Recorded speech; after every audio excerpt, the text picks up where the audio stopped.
enfants aiment beaucoup en général visiter les expositions d'artistes. Concernant mon exposition, ils ont tout de suite repéré les collages. Ça leur a plu parce qu'ils sont réalisés avec des matériaux naturels qu'on peut trouver partout et qui ont là tout de suite une deuxième vie. Si vous voulez, j'essaye de faire revivre ces matériaux qui ont été rejetés par l'homme ou qui sont et retravaillés après par la nature. Et ça, les enfants sont assez sensibles à ce genre de choses. On sait qu'un enfant en milieu naturel est toujours par terre à ramasser des morceaux d'écorce, des cailloux, regarder les empreintes d'animaux, etc. Si après tu continues, tu la mets dans l'autre sens, mais juste à côté de la première. Tu vois, ça te fait une nouvelle forme. Même ici, tu peux lier tes formes, tu peux les superposer aussi. Voilà. Si tu veux une autre couleur, si tu veux un noir ou un marron. Ouais, c'est bien. Et alors, retire-le, ton thé. On peut se servir tout seul. Voilà. Et tu vois, tu peux jouer sur les formes. Tu peux faire la même chose, tu mets à l'envers par exemple, ou tu mets dans la continuité. Ils ont aimé aussi ces collages parce qu'ils sont abstraits. Et l'abstraction renvoie à beaucoup de choses qui sont inconscientes. En regardant un collage abstrait ou une peinture, ils sont bombardés d'images mentales parce que ça leur rappelle une chose ou une autre. Donc ça leur plaît beaucoup et ensuite ils ont facilité aussi à retranscrire eux-mêmes en peinture ou en collage ou même en sculpture, ce genre de choses. L'abstrait ne leur fait pas peur contrairement aux adultes. Dessin de Thibaut, bien composé. Moi je l'écris tout en bas. Un bon choix de couleurs aussi.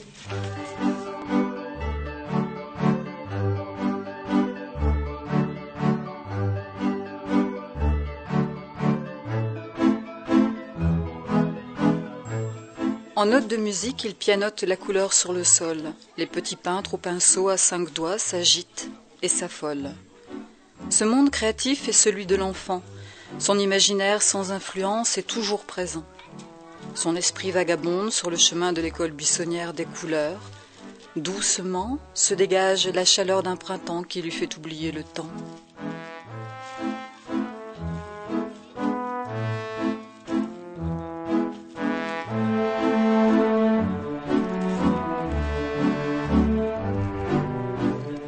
Les formes incertaines, colorées de papier découpé, sont la libre expression de l'instant. Elles se dessinent comme une silhouette au miroir d'un reflet vivant. Nos petits magiciens surréalistes donnent ainsi naissance à des œuvres éphémères, portant notre regard vers une interprétation libre et légère. Ils nous invitent à cueillir au rivage de la créativité la lumière qu'ils ont dans les yeux. Pénétrant le reflet du surréalisme, nous serons sans repère dans leur monde merveilleux. Les enfants sont comme des étoiles qui partiront un jour par la fenêtre entr'ouverte. Vers ce lointain et vaste horizon des arts, ils s'en iront à la découverte. Dans cette ouverture à l'innocence, ils seront comme des graines de vie et de bonheur, repeignant de motifs imprécis un monde chimérique empreint de douceur et de couleur.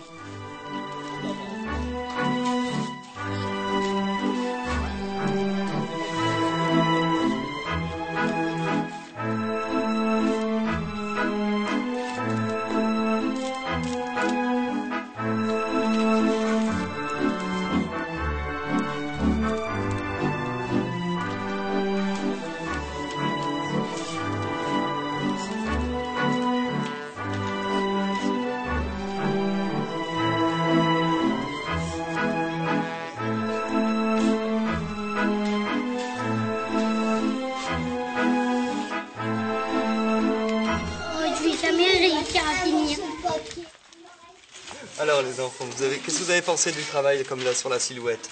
C'était bien? Mais j'aimais Et sinon, qu'est-ce que vous avez pensé du résultat final? Parce que c'est vrai qu'au début, il n'y avait rien sur la feuille, elle est partie blanche. C'était mieux quand c'était fini. C'était mieux quand c'était fini. Et alors au niveau des collages, c'était mieux en collant des petits bouts de papier ou des plus grands? Des plus grands. Des plus grands.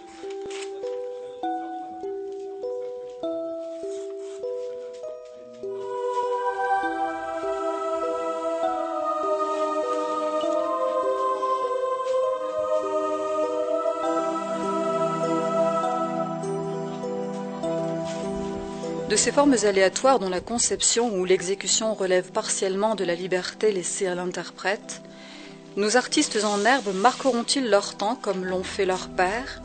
Eliezer Lisinski, Simon Antaï, ou encore à la suite de Marx Ernst, tous ces surréalistes qui ont su exploiter l'art des associations irrationnelles.